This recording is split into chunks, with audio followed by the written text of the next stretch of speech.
In a game where every single character costs as much as your left kidney or maybe your little brother that you hate the most that you decide to sell off to the black market, or for the free-to-plays, 3 patches worth of daily grinding to get a guaranteed 5-star, it is no wonder that people tend to compare between characters.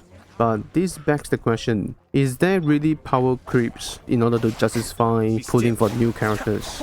Well, the answer to it is an yes and no. Well, you might be wondering why is it no when there's like so many new characters that is like slightly better than the others. It's because every single character in the game as of now still has a unique skill set that none other can provide. For example, when we compare between a C6 Noel versus an C0 Ito, while the comparison isn't fair, I will leave the discussion for another time. Ito focuses more on damage. Noel does a little bit more with healing and shielding if you do need them. Another example that I can give will be between Xingqiu and Yelan. Yelan is more on the offensive side, and on top of that, her burst is a homing type, which can be really convenient in situations where you don't really see the enemies, but you can still hit them close to you. While Xingqiu, although the burst may be similar, it is a straightforward projectile, and on top of that, he can provide a lot more hydro application even at C0, since his swords can do hydro application. It also provides more stagger resistance plus damage reduction. So all in all, he's more like a hybrid damage and support build. So in that kind of sense, it is not that straightforward to say that yeah, I can definitely replace this guy with this guy, but it's a matter of why would you want to use this guy over the other guy. In fact, they are all unique on their own. Even the one of the most popular comparison, which is a C6 Sucrose versus Kazuha, they are not the same. Sucrose is more of an elemental mastery buffer, which means she excels more in team comps that relies a lot more on reaction damage, which is why she is being showcased in Taser team comps more often. Now for Kazuha, he is more of an elemental damage buffer, which is why you see him more reliable in a lot of situations, frankly. And you may add that Sucrose C6 can do some form of like elemental damage boost, but you do have to take note. It may be easy for you, it might be consistent for you, but you have to agree that controlling that demon is not that simple. For Kazuha, just press a tab E, then you're done. And you may say it's easy to do so, it also comes off with a caveat that you can only buff one element at the same time. For Kazuha, you can buff as many elements as you want so long that he can soar it, which is why putting them into teams that makes full use of their abilities is what makes them excel the most.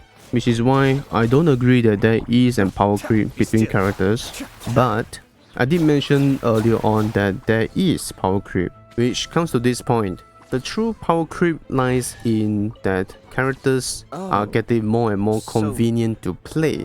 What do I mean by that is characters play more than just combat alone.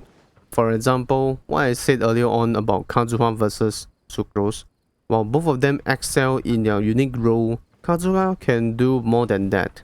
His E skill can be used even outside of combat, something that not a lot of characters can do. And this is the same for Yelan, where her E can be used to traverse in exploration that goes beyond just combat ability alone. Even with Ito, his charge attack doesn't cost him a single stamina cost, which is pretty important considering that in the battlefield, you would tend to want to use stamina to chase your enemy or even to save yourself. On top of that, I do have another example, which is between Child versus Ayato. While both of them are Hydro DPS, most people you might come across would say they prefer Ayato, although Chao has a higher damage potential, and that is simply because Ayato is a lot more simpler to play as compared to Chao, who those that manage to master his skill would definitely appreciate that he does a lot more damage. To add on to this point, character convenience is also not just one of the points that is being power creep. Characters that is doing the same role is providing more and more other values. For example, we do have Barbara, who does solely pure healings, while her E does do a little hydro application. It is not what people would say is amazing. And on the flip side, we do have someone in the same field and the same element, which is Kokomi. She can do the same job, providing a whole team healings, And she can also do a lot of hydro application, which is super valuable in a lot of situations that made a lot of team possible. I don't think I can ever sum up this video if I keep on comparing between characters, but I want to leave you guys with a thought. Do we exactly have power creep when each characters are truly unique to their own? And with that, that's all.